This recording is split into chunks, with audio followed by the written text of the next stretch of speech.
આજે રાજકોટ જિલ્લા કલેક્ટરના અધ્યક્ષસ્થાને સંકલનની મીટિંગ હતી અને જે વરસાદ ખેંચાણો છે એના અનુસંધાને હું આપ સૌને જણાવું છું કે સુરેન્દ્રનગરના અમુક વિભાગ અને રાજકોટ જિલ્લાના અમુક વિસ્તારમાં વરસાદ ઓછો છે, એટલે ઘાસચારાની મુશ્કેલીની હિસાબે અહીંથી જે કાંઈ વીડીનું ઘાસચાર્યું છે એનો વહેલી તકે વિસ્તરણ ચાલુ કરી અને વધુ લોકોને સુવિધા મળે અને મુશ્કેલી ન પડે એના માટેની હવે અમે રાજ્ય સરકારમાં રજૂઆત કરી અને વહેલી તકે ઘાસચારો બધાને મળે એવા અમારા પ્રયત્ન. આ ચોક્કસ જ્યારે વરસાદ ખેંચાય ત્યારે આવું બનતું હોય અને રાજ્ય સરકાર અને કૃષિ વિભાગ એમાં ખૂબ એલર્ટ છે.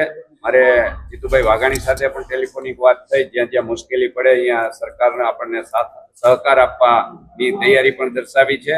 અને પહેલા કીધું એમ અત્યારે મુખ્યત્વે ઘાસચારાની મુશ્કેલી છે અને એના માટે વિસ્તરણ વહેલું ચાલુ થાય એવી સરકારની તૈયારી છે અત્યારે. આ ચોક્કસ જ્યારે જ્યારે ખેડૂતોને મુશ્કેલી પડે ત્યારે ગુજરાત સરકાર હંમેશા એની તાત્કાલિક મિટિંગ બોલાવી અને ખેડૂતોને પડતી મુશ્કેલી માટે જે કંઈ કરવાનું ઘટતું થતું હોય એ ચોક્કસપણે કરે છે અને અમે એના માટે સરકારમાં પણ રજૂઆત કરશું. આજે સંકલનની મિટિંગમાં અમારે વિવિધ પ્રશ્નો હતા અને એ લગભગ ઘણા ખરા પ્રશ્નનું સોલ્યુશન આવી ગયું છે અને ખાસ કરીને જે આરોગ્યની બાબત હતી એમાં પણ અમે ચર્ચા કરી છે.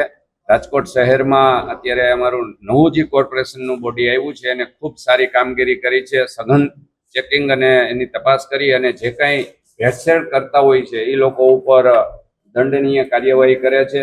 એવી જ રીતે જિલ્લામાં પણ આના માટે વધુ કાર્યવાહી કરવા માટે અહીંથી સૂચના દેવામાં આવી છે અને હું જે કાંઈ ભેળસેળ કરતા હોય લોકોને પણ કહું છું કે સરકાર એમાં ક્યાંય બાંધછોડ કરવા માંગતી નથી, એટલે ખાદ્ય વસ્તુમાં ભેળસેળ કરશે એને સરકાર છોડશે નહીં અને કડક હાથે પગલાં લેશે.